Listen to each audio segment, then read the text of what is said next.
بسم الله الرحمن الرحيم. بنرحب بكل مشاهدي ومتابعي قناة مواطن مصري، ونسعد دايما بلقائكم. زي ما وعدناكم ان احنا نطور قناة مواطن مصري.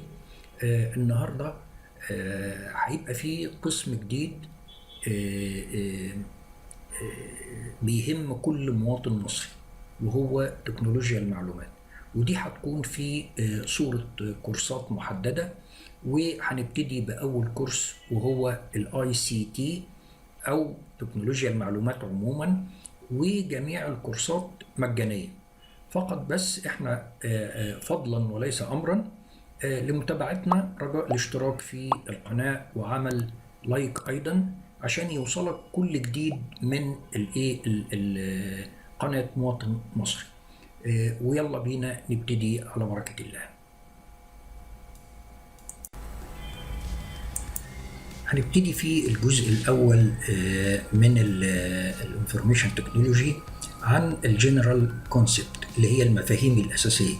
هنا بيقول لي what is the information technology، يعني هنعرف ايه هي الانفورميشن تكنولوجي.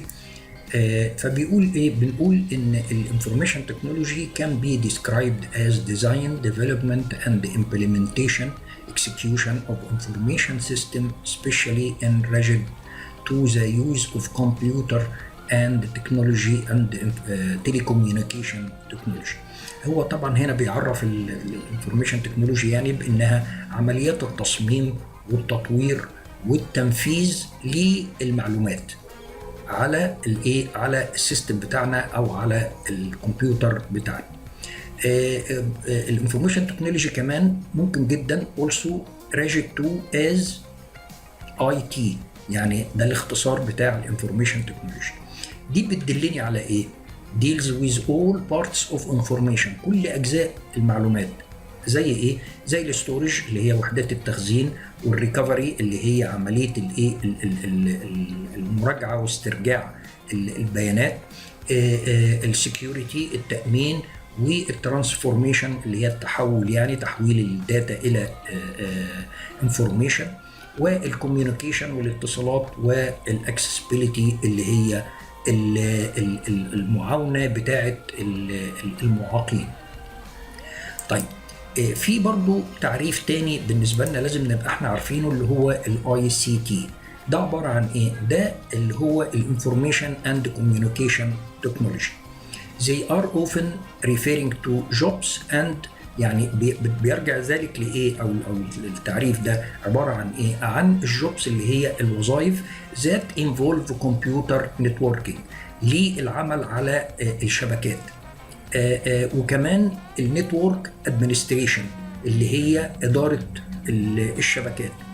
سوفت وير ديفلوبمنت اللي هو تطوير السوفت وير. تكنيكال سبورت المعاونه الفنيه، والانترنت سيرفيس اللي هي خدمات الانترنت، والويب ديفلوبمنت اللي هي تطوير صفحات الانترنت.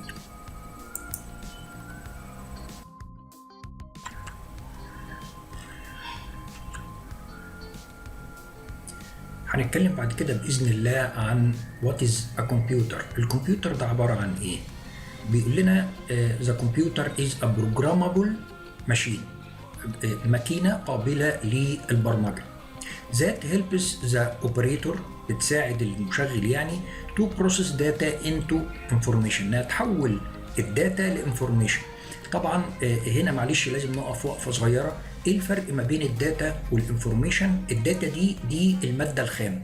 المادة الخام يعني ايه؟ يعني هنفترض مثلا طلبة في مدرسة، مفترض ان هم بيمتحنوا في مواد معينة. المواد دي بتحط لها درجات. بعد كده ايه اللي مطلوب؟ مطلوب ان احنا نحدد مين باس ومين فيل، مين ناجح ومين راسب. وهنطلب كمان ان احنا نرتب الناس، نشوف مين الاول ومين التاني ومين التالت. كل الدرجات بتاعت الطلبة دي تعتبر الداتا. طب الانفورميشن اللي هي بقى مين ناجح ومين راسب، وكمان الترتيب بتاع الطلبة. مين اللي بيعمل التحول ده او بيعمل العمليات الحسابية اللي احنا بنقدر نحدد فيها اذا كان الطالب ناجح او راسب، والترتيب بتاعها. الكمبيوتر بيقدر يعمل الكلام ده، يديها لنا في صوره ايه؟ انفورميشن، بيدينا النتيجه بالكامل. ده اللي المقصود بهذا الموضوع، او المقصود بكلمه داتا نحولها ازاي الى انفورميشن. طبعا عشان الموضوع ده يتم بيبقى فيه ايه؟ بيبقى فيه ستور، في تخزين، و في الكلام ده بيتم في صورة برمجة. البرمجة دي عبارة عن ايه؟ sequence instructions. يعني ايه؟ يعني خطوات مترتبة، خطوات ماشية ورا بعضيها. فهنا بيوضح لي هو في الصورة، بيقول لي لو احنا جينا حتى نعمل عملية بلس او جمع، يعني 1 زائد 1 دي ابسط حاجة. البروسيس دي عبارة عن ايه؟ عبارة عن داتا. عملية الجمع نفسها عبارة عن داتا، بس في الاخر الكمبيوتر هيديني ايه؟ هيديني انفورميشن اللي هيديني النتيجة اللي موجودة. هنبتدي بعد كده نتكلم على الكمبيوتر تايبس، اللي هي انواع الكمبيوتر. اول نوع موجود عندنا اللي هو المين فريم. المين فريم ده اكبر واقوى اجهزه الكمبيوتر اللي موجوده في العالم، وده بيستخدم مثلا يعني في توجيه الاقمار الصناعيه. فطبعا بالتالي ده فيري باورفول، قوته عاليه جدا، البروسيسورز بتاعته قويه جدا، وممكن جدا يبقى فيه مالتي بروسيسورز، يعني بروسيسورز متعدده داخل الجهاز نفسه، وفيري فاست طبعا، سرعه عاليه، وفيري اكسبنسيف، مكلف للغايه طبعا، ثمنه يعني احنا بنتكلم في ملايين على الاقل يعني. تمام. وكمان فاست ستورج، في وحدات تخزين حجمها كبير. طيب النوع الثاني اللي هو السيرفرز، الخوادم دي بتبقى شغاله في الشركات والمكاتب، عباره عن جهاز كمبيوتر ممكن جدا هيبقى شبيه جدا بالبي سي، ولكن هاي باورفول وهاي سبيد وهاي اكسبنسيف. برضو قوته عاليه، بس طبعا تكلفته اقل بكتير قوي من المين فريم، ولكن بتبقى مهمته هو تجميع الداتا من الاجهزه اللي موجوده داخل الشركه، تجميعها في السيرفر، وعمل تحويل الداتا ديت الى انفورميشن، ويقدر عن طريق النتورك، يعني الموظف يقدر على الجهاز البي سي بتاعه اللي موجود قدام منه يجي ياخد الانفورميشن اللي هو عايزها من السيرفر. طبعا معظم الشركات دلوقتي والاماكن العامه والمؤسسات الحكوميه بتستخدم النتوركس، وبالتالي لازم بيبقى عندها سيرفر او اكثر. طيب النوع اللي بعد كده هيبقى اللي هو الورك ستيشن. الورك ستيشن دي ممكن جدا يتقال عليها برضو الانتليجنت تيرمينال، او الطرفيه الذكيه، او النهايه الطرفيه. ليه؟ لان هنا الكمبيوتر ما بيبقاش بي سي، لا ده بيبقى عباره عن سكرين فقط، شاشه فقط، وكيبورد وماوس، ما بيبقاش فيه السيستم كيس. طب امال هو بيشتغل عن طريق ايه؟ عن طريق السيرفر اللي احنا اتكلمنا عليه قبل كده، بيتوصل بالسيرفر مباشره، والسيرفر هو اللي بيقوم بتجميع الداتا وتحويلها لانفورميشن، واقدر اخدها عن طريق النهايات الطرفيه. ده برضو اسلوب، بدل ما يبقى كل موظف عنده بي سي، لا ممكن جدا احط له النهايه الطرفيه ديت ويشتغل من خلالها.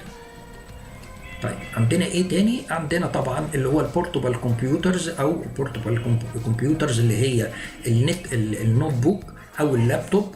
والاثنين طبعا زي ما احنا عارفين بميزتهم ان انا ممكن اتحرك بيهم في اي مكان، اخد الشغل بتاعي واروح بيهم في اي مكان. النوت بوك واللابتوب الميزه اللي فيهم ان فيهم طبعا البطاريه دي ريتشارجبل، بتقبل اعاده الشحن. فما بيحصل تشارج ليها، بيحصل عمليه الشحن، ممكن جدا تقعد تشتغل معايا تقريبا على الاقل 2 إلى 3 ساعات او اكتر.